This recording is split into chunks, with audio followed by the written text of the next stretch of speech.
नमस्कार दर्शक बंधु आपण को आम चैनल को स्वागत। पवित्र महाशिवरात्रि उपलक्षे समस्त कर्कट राशि व्यक्ति विशेष मानू अनेक अनेक शुभेच्छा और शुभकामना। एही 2026 फेब्रुआरी मास 15 तारिख रविवार दिन पवित्र महाशिवरात्रि पालित हेबाकु जाउछि एवं आपणकर जदि कर्कट राशि होइथाए तेबे एही भिडियोटी को थरे मात्र शेष पर्यंत देखंतु। निजर व्यस्त बहुल समय मध्यरु मात्र 10 मिनिट समय आपण निज पाई दियंतु, काहेकि ना आमर आजिर एही कार्यक्रमटी समस्त कर्कट राशि व्यक्ति विशेषंक पई बहुत अधिक गुरुत्वपूर्ण रहिछि। काहेकि गुरुत्वपूर्ण रहिछि आपण भिडियोटी को शेष पर्यंत देखिले निश्चित भावरे जानि परिबे। देखंतु आपणकर कर्कट राशि रे एही महाशिवरात्रि दिन बुध शुक्र सूर्य एवं मंगल आसिबे आपणकर त्रिकोणर भावकु, जेउ गृहरे राहु विराजमान करिसंती एवं त्रिकोणरे विराजमान करी आपणक जीवन रे आनिबे एक परिवर्तन। ता सहित देवगुरु बृहस्पति जेहेतु निज चलन रे करूछंती परिवर्तन, आपणकर भाग्य देव आपणकर साथ। किछिटा समस्या आपणकर दूर होई जिवो एवं बहुत गुड़िए शुभ प्रभाव पड़िबा पई जाउछि। ता सहित महादेवंकर कृपारु आपणकर आर्थिक समस्या सहित बहुत गुड़िए मनस्कामना मध्य पूरण हेबाकु जाउछि। तेबे आसंतु जानिबा एही महाशिवरात्रि ठारू आपणक जीवन रे कौन सब बड़ परिवर्तन हेबा पाई जाउछि। ता सहित एही भिडियो रे आपणको किछिटा विशेष उपाय बा प्रतिकार कहिबी, जहा महाशिवरात्रि दिन करिबा द्वारा आपणकर अधिकांश दुख कष्ट पीड़ा आपणकर दूर होई जिवो। सेथिपई आपण आम सह शेष पर्यंत जोड़ी होई रुहंतु। किंतु भिडियोटी को आरंभ करिबा पूर्वरु जदि आपणकर भी कर्कट राशि होई थाए एवं आपण भी ईश्वर को आंतरिक भक्ति एवं विश्वास करंती, तेबे भिडियोटी को लाइक करंतु। कमेंट बॉक्स रे ओम नमः शिवाय अवश्य लिखि दियंतु। ता सहित आम सह जोगाजोग करिबा पई भिडियोर मध्य भाग रे एक व्हाट्सएप नंबर टिए दिया जाइछि, जो नंबर साहाय्य आपण आम सह जोगाजोग करी निजर नूतन कुंडली प्रस्तुत करि परिबे, कुंडली विश्लेषण कराई परिबे, किंबा आपणकर चाकरी विवाह व्यवसाय प्रेम संपर्क शिक्षा स्वास्थ्य को नहीं किछि समस्या रहिछि ताहार सहजरे एवं स्वल्प मूल्य रे समाधान करि परिबे। सेतिपई आपण आम सह भिडियोर शेष पर्यंत जोड़ी होई रुहंतु एवं व्हाट्सएप नंबर माध्यम रे आम सह जोगाजोग करी खूब कम मूल्य रे आपणकर समस्यार समाधान करंतु। एबे आसंतु कार्यक्रमटी को आग को बढ़ाइबा एवं जानिबा केउ केउ बड़ परिवर्तन आसिबो एही प्रमुख ग्रह मानकर राशि परिवर्तन रे आपणक जीवन रे, विशेष भाव रे एही महाशिवरात्रि परठारु। देखंतु आपणकर सूर्य बुध शुक्र जेहेतु एकत्र 4टी शुभ ग्रह रहितिले आपणक स्वास्थ्य उपरे खराब प्रभाव पड़ुथिला, जो कारण आपणकर असुस्थता अनुभव करुथिले। आर्थिक समस्या मध्य बढ़ी जाइथिला। आपण पूर्वरु ऋण आनिथिले किंतु ऋण टिके सुझी पारु नथिले। ऋणर भार आपणक उपरे बढ़ी चलिछि। आपण ऋण सुझिबा पई चिंता करिबा समय किछि ना किछि कार्य आसी जाए, जो कारण आपणकर ऋण बढ़ुछि बरं कमु नाही एवं आपणकर अजथा खर्च गुडाए मध्य बढ़ी जाउछि। परिवार रे खुशीर वातावरण रही नाही। शिक्षा क्षेत्र रे मध्य विद्यार्थी माने बहुत अधिक समस्या देखुछंती। समाज रे आपणकर कोनोसी ना कोनोसी कारण वशत मान सम्मान हानि घटिछि। आपणक चाकरी पई चेष्टा करी मध्य विफलता देखुछंती एवं जे माने चाकरी रे अछंती सेमानकर मानसिक चिंता मध्य वृद्धि पाइछि। संतान संतति को नहीं बहुत गुड़िए कर्कट राशि व्यक्ति माने बहुत अधिक चिंतित रे रहुछंती। व्यापार रे आपणकर पूर्व भली आउ लाभ हेउ नाही। व्यापार लॉस हेला भली लागुची, बुड़ी गला भली मध्य आपण अनुभव करूछंती। आपणक प्रेम जीवन हेउ बा आपणक दाम्पत्य जीवन हेउ छोट छोट कथा को नहीं कलह समस्या गुड़िक मध्य आपणकर बढ़ी चलिछि, जो कारण आपण मानसिक दुश्चिंतार रहुछंती। शारीरिक पीड़ा सहित मानसिक कष्ट मध्य बढ़ी जाइछि।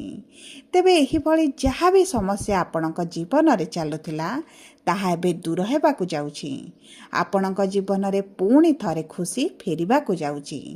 ତେବେ ସର୍ବପ୍ରଥମେ ଜାଣିବା ଆପଣଙ୍କର ସ୍ୱାସ୍ଥ୍ୟଟି କିଭଳି ରହିବ। ଦେଖନ୍ତୁ, ଆପଣଙ୍କର ସ୍ୱାସ୍ଥ୍ୟ କୁଣ୍ଡଳୀର ପ୍ରଥମ ଗୃହରୁ ଜଣାପଡ଼େ ଏବଂ ଯେତେବେଳେ ସୂର୍ଯ୍ୟ, ମଙ୍ଗଳ, ଶୁକ୍ରଙ୍କର ଏକତ୍ର ଦୃଷ୍ଟି ରହିଥିଲା ଆପଣଙ୍କର ଟିକେ ଉଚ୍ଚ ନିଚ ଭଳି ପରିସ୍ଥିତି ସ୍ୱାସ୍ଥ୍ୟରେ ଦେଖାଯାଉଥିଲା। କିନ୍ତୁ ବର୍ତ୍ତମାନ ଆପଣଙ୍କର ଇମ୍ୟୁନିଟି ପାୱାର ବୃଦ୍ଧି ଘଟିବ। ଆପଣଙ୍କର ପୂର୍ବରୁ ଯଦି କିଛିଟା ସ୍ୱାସ୍ଥ୍ୟ ସମସ୍ୟା ରହିଛି, ବିଶେଷ ଭାବରେ ଆପଣଙ୍କର ମୁଣ୍ଡ ବ୍ୟଥା, ଥଣ୍ଡା, ଖାସ, ଜ୍ୱର, ଦାନ୍ତ ବିନ୍ଧା, ଗଳାରେ ସମସ୍ୟା ଭଳି କିଛି ସମସ୍ୟା ରହିଥିଲା, ତେବେ ସେଥିରୁ ଆପଣ ବାହାରକୁ ଆସିବେ। କିନ୍ତୁ ଯଦି ଆପଣଙ୍କର ପୂର୍ବରୁ ଶ୍ୱାସରେ ସମସ୍ୟାଟି ରହିଛି, ସେଥିପ୍ରତି ଆପଣଙ୍କୁ ଟିକେ ସତର୍କ ରହିବାକୁ ପଡ଼ିବ। କାରଣ ଅଷ୍ଟମ ଭାବରେ ଯେହେତୁ ସୂର୍ଯ୍ୟ ଏବଂ ମଙ୍ଗଳ ବିରାଜମାନ ହେବେ, ଆପଣଙ୍କର ଚର୍ମ ସମସ୍ୟା ବା ଶ୍ୱାସକୁ ନେଇ କିଛିଟା ସମସ୍ୟାଟି ଦେଖାଦେଇପାରେ। ନଚେତ୍ ଯଦି ଆପଣଙ୍କର ପେଟରେ ସମସ୍ୟା ରହିଛି, ଗ୍ୟାସ୍, ଡାଇଜେସନ୍, ଖାଦ୍ୟ ହଜମରେ ସମସ୍ୟା କିମ୍ବା ଲିଭରରେ କିଛିଟା ସମସ୍ୟା ଦେଖୁଛନ୍ତି, ସେଥିରୁ ଆପଣ ଧୀରେ ଧୀରେ ଉପଶମ ଅନୁଭବ କରିବେ। ଯଦି ଆପଣଙ୍କର ପୁରୁଣା କିଛି ସ୍ୱାସ୍ଥ୍ୟ ସମସ୍ୟା ରହିଥିଲା ଯାହା ଆପଣଙ୍କୁ କଷ୍ଟ ପୀଡ଼ା ଦେଉଛି, ସେଥିରୁ ଆପଣ ଧୀରେ ଧୀରେ ମୁକୁଳିବା ଆରମ୍ଭ ହେବ। ଦେଖନ୍ତୁ, ସ୍ୱାସ୍ଥ୍ୟରେ ନିଶ୍ଚିତ ଭାବରେ ଏହି ମହାଶିବରାତ୍ରି ପରଠାରୁ ଶୁଭ ପରିବର୍ତ୍ତନ ଆପଣ ଦେଖିବେ। ଯଦି ବିପି, ଡାଇବେଟିସ୍ ଭଳି କିଛିଟା ବ୍ଲଡ଼ ରିଲେଟେଡ୍ ସମସ୍ୟା ଥିଲା, ତେବେ ସେଥିରେ ତ ନିଶ୍ଚିତ ଭାବରେ କମି ଆସିବ। ଏବେ ଆସନ୍ତୁ ଜାଣିବା କିପରି ରହିବ ଆପଣଙ୍କର ଆର୍ଥିକ ସ୍ଥିତି। ଦେଖନ୍ତୁ, ଅର୍ଥର ଭାବର ସ୍ୱାମୀ ହେଉଛନ୍ତି ସୂର୍ଯ୍ୟ ଏବଂ ଅର୍ଥର ଭାବରେ କେତୁ ବିରାଜମାନ କରିଛନ୍ତି, ଯେଉଁ କାରଣରୁ ଆପଣଙ୍କର ଅର୍ଥ ସେଭିଙ୍ଗସ୍ ରହୁନଥିଲା। ଯଦି ବି ପୂର୍ବରୁ କିଛିଟା ଅର୍ଥ ସଞ୍ଚୟ କରିଥିଲେ, ତାହା ମଧ୍ୟ ଆପଣଙ୍କର ଖର୍ଚ୍ଚ ହେଉଥିଲା। କିନ୍ତୁ ବର୍ତ୍ତମାନ ଏହିଭଳି ପରିସ୍ଥିତି ଆପଣଙ୍କର ବଦଳିଯିବ। ଆପଣଙ୍କର ଆର୍ଥିକ ସ୍ଥିତିରେ ସ୍ୱଚ୍ଛଳ ପରିସ୍ଥିତି ଆସିବ। କାରଣ ରୋଜଗାର ବୃଦ୍ଧି ହେବା କାରଣରୁ ଆପଣଙ୍କ ଆର୍ଥିକ କ୍ଷେତ୍ରରେ ଆପଣ ପରିବର୍ତ୍ତନ ଦେଖିବେ। ଯଦି ଅର୍ଥର ଅଭାବକୁ ନେଇ କୌଣସି କାର୍ଯ୍ୟ ଆପଣଙ୍କର ଅଟକି ଯାଉଥିଲା, ଅଧାରେ ରହିଯାଇଥିଲା, ତାହା ମଧ୍ୟ ଆପଣ ପୂରଣ କରିବେ। କୌଣସି ନା କୌଣସି ସ୍ରୋତରୁ ଆପଣଙ୍କୁ ଅର୍ଥ ପ୍ରାପ୍ତି ହୋଇଯିବ। ତା ସହିତ ଆପଣଙ୍କର ଯଦି ପୈତୃକ ସମ୍ପତ୍ତିକୁ ନେଇ କିଛି ସମସ୍ୟା ଚାଲିଛି, ସେଥିରୁ ଆପଣ ବାହାରକୁ ଆସିବେ। ଯଦି ଆପଣ କିଛି ପ୍ରପର୍ଟି ବା ଜାଗା ବିକ୍ରି କରିବା ପାଇଁ ଚାହୁଁଥିଲେ, କିନ୍ତୁ ଆପଣଙ୍କର ବିକ୍ରି ହୋଇପାରୁନଥିଲା, ସମସ୍ୟା ଦେଖାଯାଉଥିଲା, ତେବେ ମଧ୍ୟ ଆପଣଙ୍କର ଜାଗା ବିକ୍ରି ହୋଇପାରେ। ସେହି ମାଧ୍ୟମରେ ମଧ୍ୟ କିଛିଟା ଅର୍ଥ ପ୍ରାପ୍ତି କରିପାରନ୍ତି। ଦେଖନ୍ତୁ, ଆପଣଙ୍କର ଆର୍ଥିକ ସ୍ଥିତି ତ ନିଶ୍ଚିତ ଭାବରେ ବଦଳିବ। ଋଣ କରଜ କିଛି ମାତ୍ରାରେ ଆପଣ ଶୁଝିପାରିବେ ଏବଂ ଯଦି ଆପଣ କିଛିଟା ନୂତନ ବ୍ୟବସାୟ କରିବା ପାଇଁ ଆପଣ ଲୋନ୍ ଚାହୁଁଛନ୍ତି କିମ୍ବା କିଛିଟା ଇନଭେଷ୍ଟର ଚାହୁଁଛନ୍ତି, ଅର୍ଥ ଚାହୁଁଛନ୍ତି, ତେବେ ମଧ୍ୟ ଆପଣଙ୍କୁ ପ୍ରାପ୍ତ ହୋଇଯିବ। ଏବେ ଆସନ୍ତୁ ଦେଖିବା କିପରି ରହିବ ଆପଣଙ୍କ କର୍ମକ୍ଷେତ୍ର, ଚାକିରି, ବ୍ୟବସାୟ, ବ୍ୟାପାର, ବାଣିଜ୍ୟ। ଦେଖନ୍ତୁ, ଆପଣଙ୍କ ଦଶମାଧୀଶ ହେଉଛନ୍ତି ମଙ୍ଗଳ, ଯିଏ ଆପଣଙ୍କର ଅଷ୍ଟମ ଭାବରେ ବିରାଜମାନ କରିବେ। ଦେଖନ୍ତୁ, ଆପଣଙ୍କ କର୍ମକ୍ଷେତ୍ରରେ ମାନ ସମ୍ମାନ ଆପଣଙ୍କ ବୃଦ୍ଧି ଘଟିବ, କିନ୍ତୁ ଆପଣଙ୍କ ବାଣୀକୁ ଟିକେ ଆପଣଙ୍କୁ ନିୟନ୍ତ୍ରଣ କରିବାକୁ ପଡ଼ିବ। କର୍ମକ୍ଷେତ୍ରରେ ଆପଣଙ୍କୁ ଟିକେ ଜଗିକି ଚଳିବାକୁ ପଡ଼ିବ, କାରଣ ଆପଣଙ୍କ ଶତ୍ରୁମାନେ ନିହାତି ଭାବରେ ପୂର୍ବ ଅପେକ୍ଷା ବୃଦ୍ଧି ଘଟିଛନ୍ତି। ଆପଣଙ୍କ ସଫଳତାକୁ ଦେଖି ଈର୍ଷାପରାୟଣ ହୋଇଛନ୍ତି।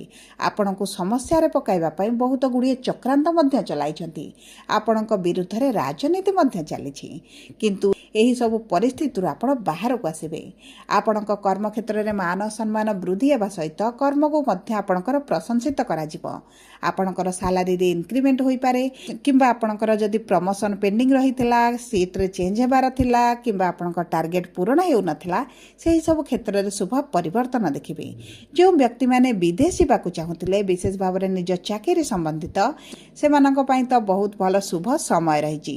ଦେଖନ୍ତୁ, ଯଦି ଆପଣ ସରକାରୀ ଚାକିରି ପାଇଁ ଚେଷ୍ଟା କରୁଛନ୍ତି, ତେବେ ଆପଣଙ୍କ ପାଇଁ ଅତି ଉତ୍ତମ ସମୟ ରହିବ। ଯଦି ଆପଣଙ୍କର ଏହି ମହାଶିବରାତ୍ରି ପରେ ଇଣ୍ଟରଭ୍ୟୁ, ଏଣ୍ଟ୍ରାନ୍ସ କିଛି ପରୀକ୍ଷା ରହିଛି, ତେବେ ଆପଣଙ୍କୁ ନିଶ୍ଚିତ ଭାବରେ ଶୁଭ ଫଳ ପ୍ରାପ୍ତି ହେବ। ନୂତନ ବ୍ୟବସାୟ ଆରମ୍ଭ କରିବା ପାଇଁ ଯଦି ଚାହୁଁଛନ୍ତି, ତେବେ ମଧ୍ୟ ଆପଣଙ୍କ ପାଇଁ ଶୁଭଦାୟକ ରହିବ। ଦେଖନ୍ତୁ, ଯେଉଁ ବ୍ୟକ୍ତିମାନେ ଚାକିରିର ସନ୍ଧାନରେ ରହିଥିଲେ, ଏହି ମହାଶିବରାତ୍ରି ପରେ ଚାକିରି ପାଇଁ ବହୁତ ଭଲ ସୁଯୋଗମାନ ଆପଣଙ୍କୁ ପ୍ରାପ୍ତ ହେବ। କିମ୍ବା ଆପଣ ଯଦି ପାର୍ଟନରସିପ୍ରେ କିଛି କାର୍ଯ୍ୟ କରୁଥିଲେ ଏବଂ ଏହି କିଛି ଦିନ ହେବ ଆପଣଙ୍କ ସମସ୍ୟା ଟିକେ ବଢ଼ିଯାଇଛି, ତେବେ ସେଥିରୁ ଆପଣ ବାହାରକୁ ଆସିବେ। ଆପଣଙ୍କ ଦୈନନ୍ଦିନ ରୋଜଗାରରେ ମଧ୍ୟ ବଢ଼ତି ଦେଖିବେ। ଏବେ ଆସନ୍ତୁ ଜାଣିବା କିପରି ରହିବ ଆପଣଙ୍କର ଶିକ୍ଷା। ଦେଖନ୍ତୁ, ଶିକ୍ଷା ଆପଣଙ୍କର ପଞ୍ଚମ ଭାବରୁ ଜଣାପଡ଼ିଥାଏ। ଶିକ୍ଷାର ସ୍ୱାମୀ ହେଉଛନ୍ତି ମଙ୍ଗଳ। ତେଣୁକରି ଆପଣଙ୍କ ଶିକ୍ଷା କ୍ଷେତ୍ରରେ ବିଶେଷ ସମସ୍ୟା ଆପଣ ଦେଖିବେ ନାହିଁ। ଉଚ୍ଚଶିକ୍ଷା ମଧ୍ୟ କରିବାର ଅଭିଳାଷ ରହିଥିଲେ ତାହା ପୂରଣ ହୋଇଯିବ। ଯଦି କିଛିଟା ପରୀକ୍ଷା ରହିଛି, ଇଣ୍ଟରଭ୍ୟୁ ରହିଛି, ତେବେ ତାହା ମଧ୍ୟ ଆପଣଙ୍କ ପାଇଁ ଶୁଭଦାୟକ ରହିବ। जदि आमे देखिबा आपणकर प्रेम संपर्क को तेबे प्रेम संपर्क रे मधुरता आसीबो। प्रेम संपर्क रे जदि दूरता बढ़ी जाइथिला तेबे मध्य निकटतरता बढ़िबो। किछिटा कथा को नै मनमालिन मतभेद चलिथिला ताहा मध्य दूर होई जिवो। उभयक मध्य बुझामणाटी बढ़ी जिवो। देखंतु जदि आपण प्रेम विवाह करबा पई चाहुछन्ती तेबे अति उत्तम समय आपणक पई रहिछि। किबा जदि आपण द्वितीय विवाह करबा पई चाहुछन्ती तेबे मध्य आपणको शुभ फल प्राप्ति हेबो। एबे आसंतु जानिबा किपरि रहिबा आपणकर वैवाहिक संपर्क एवं विवाहर जोग।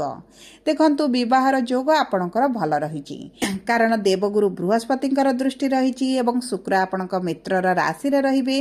तेणु करी आपणकर जदि विवाह होई पारु नथिला विवाह होई जिवो। जदि आपणकर मनपसंदर प्रस्ताव आसु नथिला विवाह आपणकर पेंडिंग होई रहिछि किबा आपणकर विवाह कोनोसी ना कोनोसी कारणवशत भांगी जाउछि तेबे एही सब समस्या गुड़िक दूर होई जिवो। आपणक वैवाहिक संपर्क रे निश्चित भाव मधुरता आसिबो। जो मनमालिन जुक्तितर्क एवं झगड़ा भली परिस्थिति चली सेतिरु आपण बाहर को आसिबे। आपणक संपर्क रे जो असंतुष्ट अनुभव करूछंती ताहा आपणकर बदली जिवो। सब परे आपणकर अशुभत्व को दूर करिबा पई आपण एही महाशिवरात्रि दिन गंगा जल किछिटा स्नान जल रे मिसाई स्नान करंतु। मंदिर महादेवଙ୍କ पाखरे जल अर्पण करबा सहित किछिटा दही एवं मिश्री जदि अर्पण करिवे आपणक पई बहुत अधिक शुभदायक रहइबो। एवं चेष्टा करंतु 21टा बेलपत्र हेउ किंबा 108 बेलपत्र जदि आपण महादेवଙ୍କ ऊपर अर्पण करंती तेबे आपणकर अधिकांश मनस्कामना पूर्ण होई जिवो। एवं जदि आपण एही जागरर व्रत रखंती जागरर उपवास रखंती तेबे मध्य आपणक पई अति शुभदायक रहिबो। धन्यवाद।